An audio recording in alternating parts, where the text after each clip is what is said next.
출애굽기 20장. 그 후 하나님이 이렇게 말씀하셨다. 나는 종살이하던 너희를 이집트에서 인도해 낸 너희 하나님 여호와이다. 너희는 나 외에 다른 신을 섬기지 말아라. 너희는 하늘이나 땅이나 땅 아래 물속에 있는 어떤 것의 모양을 본떠서 우상을 만들지 말며 그것에 절하거나 그것을 섬기지 말아라. 나 여호와 너희 하나님은 질투하는 하나님이다.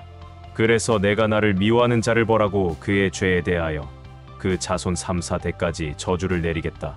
그러나 나를 사랑하고 내 계명을 지키는 자에게는 그 자손 수천 대까지 사랑을 베풀 것이다. 너희는 너희 하나님 나 여호와의 이름을 함부로 사용하지 말아라. 나 여호와는 내 이름을 함부로 사용하는 자를 그냥 두지 않을 것이다. 너희는 안식일을 기억하여 그날을 거룩하게 지켜라. 6일 동안은 열심히 일하고 7일째 되는 날은 너희 하나님 여호와의 안식일이므로 그날에는 아무 일도 하지 말아라. 너희나 너희 자녀들이나 너희 종이나 너희 가축이나 너희 가운데 사는 외국인도 일을 해서는 안 된다. 나 여호와는 6일 동안 하늘과 땅과 바다와 그 가운데 있는 모든 것을 만들고 7일째 되는 날에는 쉬었다. 그러므로 내가 안식일을 축복하고 그날을 거룩하게 하였다. 너희 부모를 공경하라. 그러면 너희 하나님 나 여호와가 너희에게 줄 땅에서 너희가 오래오래 살 것이다. 살인하지 말아라. 간음하지 말아라. 도둑질하지 말아라. 너희 이웃에 대하여 거짓 증언하지 말아라. 너희 이웃집을 탐내지 말아라. 너희 이웃의 아내나 종이나 소나 나귀나 너희 이웃이 소유한 그 어떤 것도 탐을 내서는 안 된다.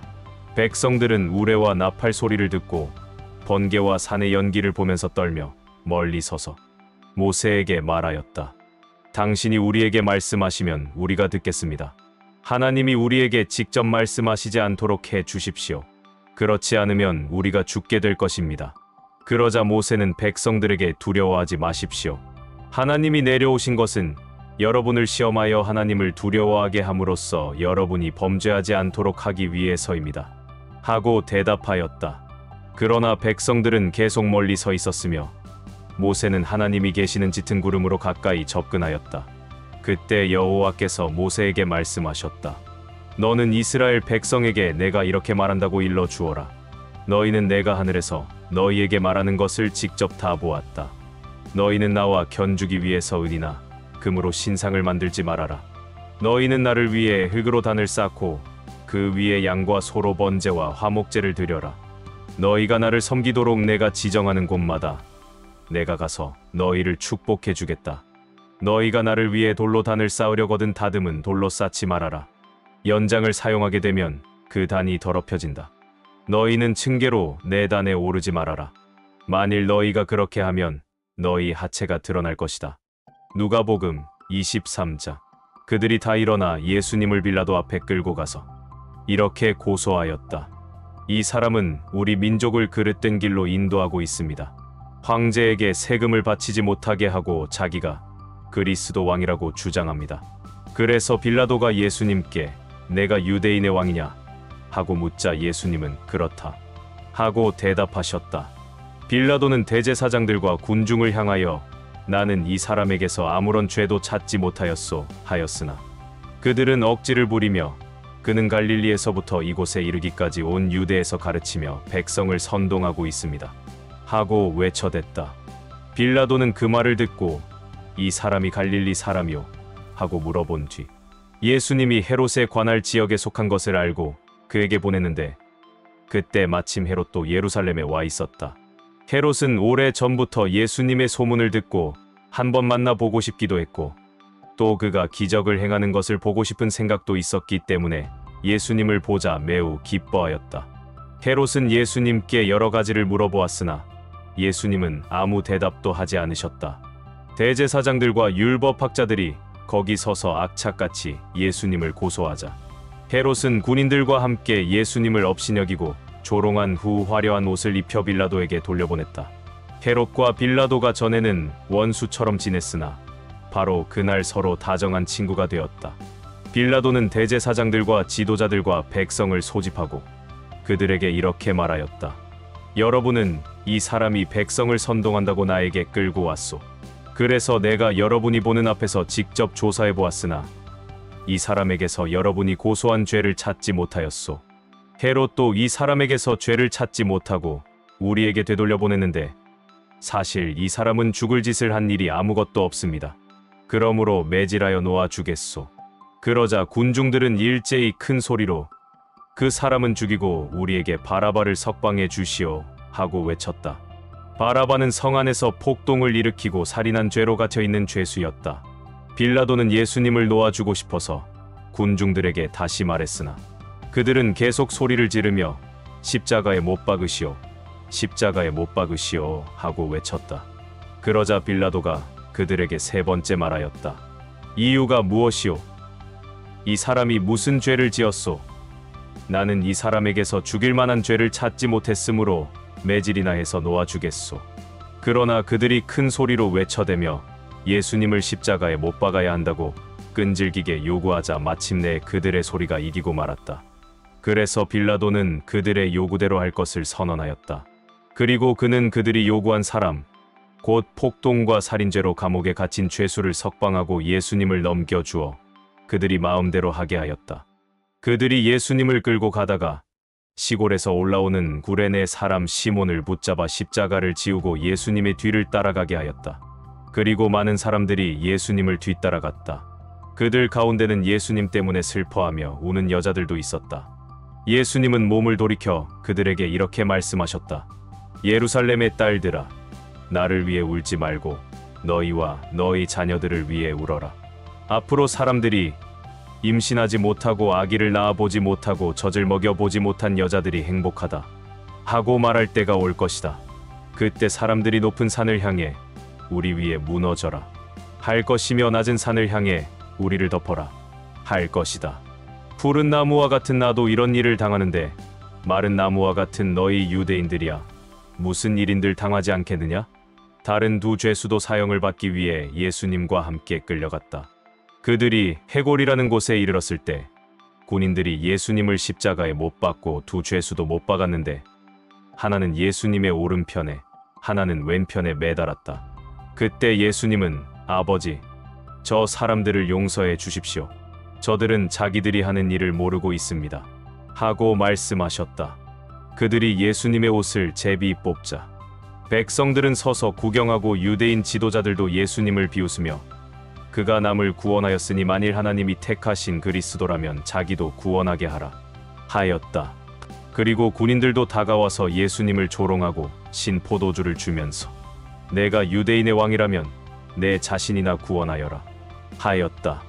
예수님의 머리 위에는 이 사람은 유대인의 왕이다 라고 쓴 죄패가 붙어 있었다. 함께 십자가에 달린 죄수 중 한 사람은 당신이 그리스도가 아니오? 당신 자신과 우리를 구원하시오 하며 예수님을 모욕하였으나 다른 죄수는 그를 꾸짖으며 너는 똑같이 사형 선고를 받고도 하나님을 두려워하지 않느냐? 우리는 죄를 지었기 때문에 이런 벌을 받아도 싸지만 이분은 잘못한 것이 아무것도 없다 하였다. 그리고서 그가 예수님, 당신의 나라에 들어가실 때 저를 기억해 주십시오 하자 예수님은 그에게 내가 분명히 말하지만 오늘 내가 나와 함께 낙원에 있게 될 것이다 하고 말씀하셨다. 낮 12시쯤 되어 온 땅에 어두움이 뒤덮이더니 오후 3시까지 계속되었다. 해가 빛을 잃었고 성전 휘장이 두 쪽으로 찢어졌다. 그리고 예수님은 큰 소리로 아버지, 내 영혼을 아버지 손에 맡깁니다 하시고 숨을 거두셨다. 이 광경을 지켜보고 있던 장교는 하나님을 찬양하며 이 사람은 정말 의로운 분이었구나 하였고 구경하러 모인 사람들도 일어난 일을 보고 모두 가슴을 치며 돌아갔다. 또 예수님을 아는 사람들과 갈릴리에서 예수님을 따라온 여자들도 멀리서 이 일을 지켜보았다. 의회 의원 가운데 착하고 의로운 요셉이라는 사람이 있었다. 그는 의회의 결정과 행동에 따르지 않았다. 그는 유대인의 도시 아리마대 출신이었으며 하나님의 나라를 기다리는 사람이었다. 그가 빌라도에게 찾아가서 예수님의 시체를 요구하고 그 시체를 내려 고운 모시천으로 싸서 바위를 쪼아내어 만든 새 무덤에 모셨다. 그날은 안식일을 준비하는 금요일이었는데 안식일이 곧 시작되려는 참이었다. 갈릴리에서 예수님을 따라온 여자들은 거기까지 와서 무덤과 예수님의 시체를 어떻게 모셔두었는가를 봐두고 집으로 돌아가 향품과 향유를 준비하였다. 그리고 그들은 계명에 따라 안식일에 쉬었다. 욥기 38장. 그때 여호와께서 폭풍 가운데서 욥에게 말씀하셨다. 무식한 말로 내 뜻을 흐리게 하는 자가 누구냐? 이제 너는 남자답게 일어나 내가 묻는 말에 대답하라. 내가 땅에 기초를 놓을 때에 너는 어디 있었느냐? 내가 그렇게 많이 알면 한번 말해보아라. 누가 그 크기를 정하였으며 누가 그 위에 측량줄을 대어보았는지 너는 알고 있느냐? 땅의 기초를 바치고 있는 것이 무엇이냐? 새벽 별들이 함께 노래하며 하늘의 천사들이 기뻐 외치는 가운데 땅에 모퉁이 돌을 놓은 자가 누구냐? 바닷물이 깊은 곳에서 쏟아져 나올 때 누가 그 물을 막아 바다의 한계를 정하였느냐? 그때 구름으로 바다를 덮고 흑암으로 그것을 감싸며 해안으로 그 한계를 정하여 내가 여기까지만 오고 그 이상은 넘어가지 못한다. 너 교만한 물결은 여기서 멈춰라 하고 말한 자는 바로 나였다. 내가 지금까지 한 번이라도 아침이 되라고 명령하여 동이 트게 한 적이 있느냐? 내가 땅 끝까지 새벽빛이 비치게 하여 악인들이 악을 멈추게 한 일이 있느냐? 동이 트자 땅이 지늘기 도장을 친 것처럼 나타나고 그 모양은 주름 잡힌 옷과 같으며 그 빛은 악인들에게 너무 밝아 그들의 폭행을 저지한다. 내가 바다 근원에 들어가 보았느냐? 내가 바다 밑바닥을 걸어 다녀 보았느냐? 죽음의 문이 너에게 나타난 적이 있으며 내가 사망의 그늘진 문을 본 적이 있느냐? 땅이 얼마나 넓은지 내가 이해할 수 있겠느냐? 내가 알면 나에게 말해보아라. 빛은 어디서 오며 어두움의 근원은 무엇인지 내가 알고 있느냐? 너는 빛과 어두움의 범위가 얼마나 되는지 알고 있으며 그 근원까지 가는 길을 아느냐? 내가 나이를 많이 먹었으니 알고 있을지도 모르겠다. 너는 눈 창고에 가본 일이 있으며 우박 창고를 본 일이 있느냐? 나는 이것들을 환난 때나 전쟁시를 위해서 저장해 놓았다. 너는 빛이 확산되는 지점과 동풍이 땅으로 흩어지는 지점에 가본 일이 있느냐? 폭우가 흘러내려가는 골짜기 길을 누가 만들었으며 번개가 다니는 길을 누가 만들었느냐? 누가 사람이 살지 않는 곳에 비를 내리며 메마른 땅을 축축하게 하여 풀이 나게 하는가? 비에게도 아비가 있느냐? 이슬방울은 누가 낳았느냐? 얼음과 서리의 어미는 누구냐? 이것 때문에 물이 돌같이 굳어지고 해면이 얼게 된다. 내가 묘성을 한데 묶어 놓을 수 있으며 오리온 별자리의 띠를 풀어 놓을 수 있겠느냐? 내가 계절마다 제때의 별을 이끌어낼 수 있으며 곰자리를 인도할 수 있겠느냐? 내가 하늘의 법칙을 알고 그 법칙이 땅에 적용될 수 있도록 하겠느냐? 너는 구름에게 큰 소리로 명령하여 그것이 비가 되어 내 위에 내리게 할 수 있겠느냐? 내가 번개를 보내 그것으로 내가 가리키는 곳을 치게 할 수 있느냐? 누가 마음에 지혜와 깨닫는 마음을 주었느냐? 구름을 셀 수 있을 만큼 지혜로운 자가 누구며 하늘에 물병을 쏟아 먼지나 티끌이 덩어리가 되게 할 수 있는 자가 누구냐? 너는 사자들이 굴에 엎드려 있거나 숲속에 누워 기다리고 있을 때 그들의 먹이를 사냥하여 그 새끼들의 굶주린 배를 채워줄 수 있겠느냐? 까마귀 새끼가 배가 고파 버둥거리며 나를 향해 부르짖을 때 그것들을 위해서 먹을 것을 마련해 주는 자가 누구냐? 고린도후서 8장. 형제 여러분, 우리는 하나님께서 마케도니아 여러 교회에 베푸신 큰 은혜를 여러분에게도 알리려고 합니다. 그들은 온갖 어려운 시련과 가난에 쪼들리면서도 오히려 넘치는 기쁨으로 헌금을 많이 하였습니다. 나는 그들이 힘껏 헌금했을 뿐만 아니라 오히려 힘에 겹도록 헌금했다고 자신있게 말할 수 있습니다. 그들은 예루살렘에 있는 성도들을 돕는 일에 참여하게 해달라고 우리에게 여러 차례 부탁했습니다. 그리고 그들은 우리의 기대 이상으로 먼저 자신들을 주님께 바치고 또한 하나님의 뜻을 따라서 우리에게도 헌신했습니다. 그래서 우리는 디도가 이미 여러분 가운데서 시작한 이 은혜로운 일을 계속하여 끝내도록 격려했습니다. 여러분이 믿음과 말과 지식과 열심과 우리를 사랑하는 이 모든 일에 풍성한 것처럼 헌금하는 이 은혜로운 일에도 그렇게 해 주십시오. 내가 이것을 명령하는 것이 아닙니다. 다만 다른 사람들의 열심과 비교하여 여러분의 사랑이 얼마나 진실한가를 알아보려는 것뿐입니다. 여러분은 우리 주 예수 그리스도의 은혜를 알고 있습니다. 그리스도께서는 부유하셨지만 여러분을 위해 가난하게 되신 것은 그분의 가난을 통해서 여러분이 부유해지도록 하기 위해서였습니다. 헌금하는 이 문제에 대해서 내 의견은 이렇습니다. 이 일은 여러분이 지난해부터 남보다 먼저 시작한 일이니 이제 그 일을 끝내십시오. 여러분이 원해서 시작한 일이니까 여러분의 힘으로 그 일을 끝낼 수 있을 것입니다. 여러분에게 바치고 싶은 마음만 있으면 하나님은 여러분이 가진 대로 받을 것이며 없는 것을 받지는 않으실 것입니다. 내가 여러분에게 짐을 지우면서 다른 사람을 편안하게 하려는 것이 아니라 골고루 나누어 갖게 하려는 것입니다. 지금 넉넉하게 사는 여러분이 가난한 사람들을 도와준다면 그들도 넉넉할 때에 여러분을 도와줄 것입니다. 그렇게 되면 결국 서로 도움을 받게 됩니다. 성경에도 많이 거둔 사람도 남은 것이 없었고 적게 거둔 사람도 부족함이 없었다 라고 쓰여 있습니다. 여러분을 위하여 내가 가진 것과 같은 열심을 디도에게도 주신 하나님께 감사를 드립니다. 그는 우리 부탁을 기꺼이 받아들였을 뿐만 아니라 열렬한 마음으로 자진해서 여러분에게 가기로 했습니다. 그리고 우리는 디도와 함께 한 형제를 보냅니다. 그는 기쁜 소식을 전하는 일로 모든 교회에서 칭찬을 받는 사람입니다.